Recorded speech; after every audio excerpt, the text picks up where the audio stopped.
Hello foodies, welcome to Pavis ಅಡುಗೆ studio. ಇವತ್ತಿನ recipe monsoon special evening snacks sweet corn pakoda. ಕ್ರಿಸ್ಪಿಯಾಗಿ, ಸ್ಪೈಸಿಯಾಗಿ, ಹಾಟಾಗಿ, ಸಖತ್ ಟೇಸ್ಟಿಯಾಗಿರುತ್ತೆ ಈ ಒಂದು ಸ್ವೀಟ್ ಕಾರ್ನ್ ಪಕೋಡ.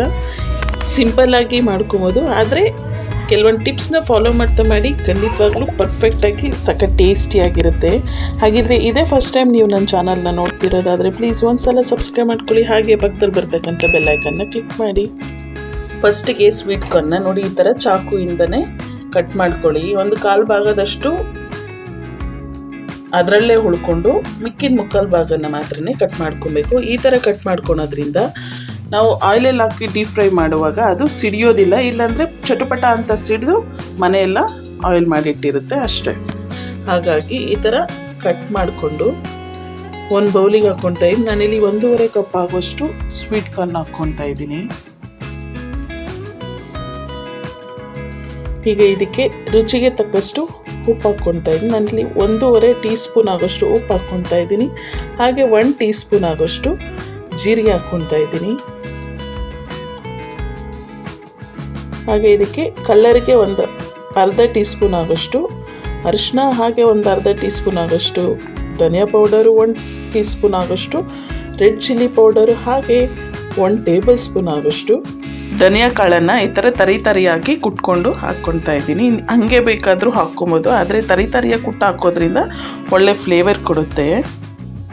ಈಗ ಇದಕ್ಕೆ 1 ಟೇಬಲ್ ಸ್ಪೂನ್ ಆಗೋಷ್ಟು ಬೆಳ್ಳುಳ್ಳಿ, ಹಾಗೆ 1 ಟೇಬಲ್ ಸ್ಪೂನ್ ಆಗೋಷ್ಟು ಶುಂಠಿ, ಹಾಗೆ 1 ಟೇಬಲ್ ಸ್ಪೂನ್ ಆಗೋಷ್ಟು ಹಸಿರು ಮೆಣಸಿನ್ಕಾಯಿ, ಒಂದು ಸ್ವಲ್ಪ ಕೊತ್ತಂಬರಿ ಸೊಪ್ಪು ಹಾಕ್ಕೊಂಡು ಈ ಥರ ಕೈಯಿಂದ ಚೆನ್ನಾಗಿ ಕಿವುಚ್ತಾ ಮಿಕ್ಸ್ ಮಾಡ್ಕೊಬೇಕಾಗತ್ತೆ.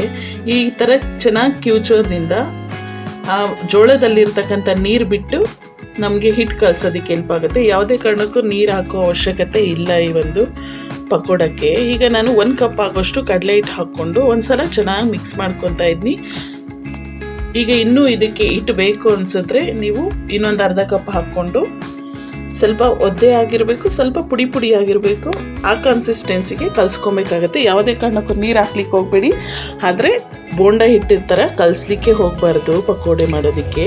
ಈಗ ಇದನ್ನು ಚಿಕ್ಕ ಚಿಕ್ಕ ಉಂಡೆಯಾಗಿ ಚೆನ್ನಾಗಿ ಬಿಸಿಯಾಗಿರ್ತಕ್ಕಂಥ ಎಣ್ಣೆಗೆ ಬಿಟ್ಟು ಮೀಡಿಯಮ್ ಉರಿಯಲ್ಲೇ ಒಂದು 2-3 ನಿಮಿಷ ಡೀಪ್ ಫ್ರೈ ಮಾಡ್ಕೊಬೇಕಾಗತ್ತೆ. ಯಾವುದೇ ಕಾರಣಕ್ಕೂ ಪದೇ ತಿರುಗಿಸ್ಲಿಕ್ಕೆ ಹೋಗಬೇಡಿ. ಪದೇ ತಿರುಗಿಸ್ಕೊಡೋದ್ರಿಂದ ನಾವು ಹಾಕಿರೋಂಥ ಸ್ವೀಟ್ ಕಾರ್ನ್ ಎಲ್ಲ ಸಪ್ರೇಟಾಗಿ ಸ್ಟ್ರಕ್ಚರ್ ಹಾಳಾಗುತ್ತೆ. ಹಾಗಾಗಿ ಒಂದು 2 ನಿಮಿಷ ಆದಮೇಲೆ ಮತ್ತೊಂದು ಕಡೆ ತಿರುಗಿಸಿ ಮೀಡಿಯಮ್ ಫ್ಲೇಮಲ್ಲೇ ಈ ಥರ ನೋಡಿ ಗೋಲ್ಡನ್ ಕಲರ್ ಆಗೋ ತನಕ ಡೀಪ್ ಫ್ರೈ ಮಾಡಿಕೊಂಡ್ರೆ ಸರಿ ಹೋಗುತ್ತೆ. ಈಗ ಇದನ್ನು ಒಂದು ಪ್ಲೇಟ್ಗೆ ಸೈಡಿಗೆ ತೆಗೆದು ಇಟ್ಕೊತಾ ಇದ್ದೀನಿ. ಈ ಒಂದು ಸ್ವೀಟ್ ಕಾರ್ನ್ ಪಕೋಡನ ಗ್ರೀನ್ ಚಟ್ನಿ ಜೊತೆ ಕೂಡ ತುಂಬಾ ಚೆನ್ನಾಗಿರುತ್ತೆ, ಹಾಗೆ ಸಾಸ್ ಜೊತೆನೂ ಕೂಡ ಸೂಪರ್ ಟೇಸ್ಟಿಯಾಗಿರುತ್ತೆ. ಹಾಗಿದ್ರೆ ಈ ವಿಡಿಯೋ ಇಷ್ಟ ಆಯಿತಾ?